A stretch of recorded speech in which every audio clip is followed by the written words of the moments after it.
Hey friends, মোৰ চেনেললৈ আপোনালোকক আকৌ এবাৰ স্বাগতম জনাইছো। আজি মই আপোনালোকৰ কাৰণে আকৌ এটা মাছৰ ৰেচিপি লৈ আহিছো, লফা শাকৰ সৈতে বাহু মাছ।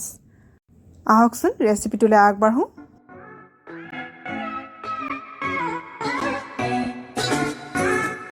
প্ৰথমে আমি এয়া মাছ ফ্ৰাই কৰিবলৈ তেল লৈ লৈছো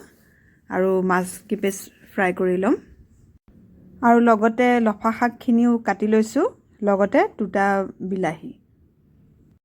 মই বাহু মাছ লৈছো আপোনালোকে যিকোনো মাছ ল'ব পাৰে তাৰ পিছত মাছ ফ্ৰাই কৰি যিখিনি তেল ৰৈ গল তাতে আমি কেইটামান পাঁচফোৰণ দি দিম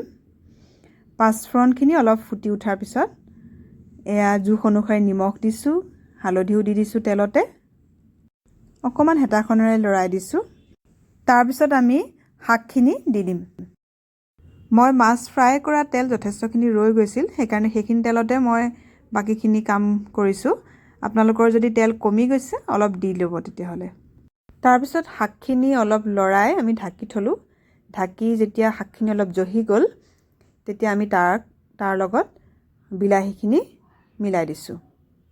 লগতে এটা আলু দি দিছো পিটিকি আপোনালোকে আলুৰ পৰিৱৰ্তে মসুৰ দাইলো দিব পাৰে কোনো কথা নাই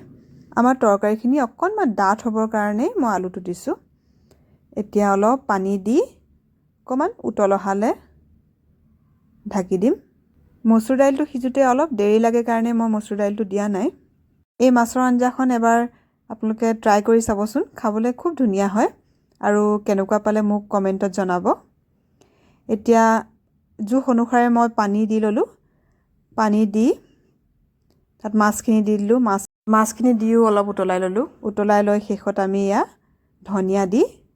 গেছটো বন্ধ কৰি ইয়া বাঢ়ি লৈছো ভিডিওটো যদি চাই ভাল লাগিল প্লিজ সকলোৰে লগত শ্বেয়াৰ কৰিব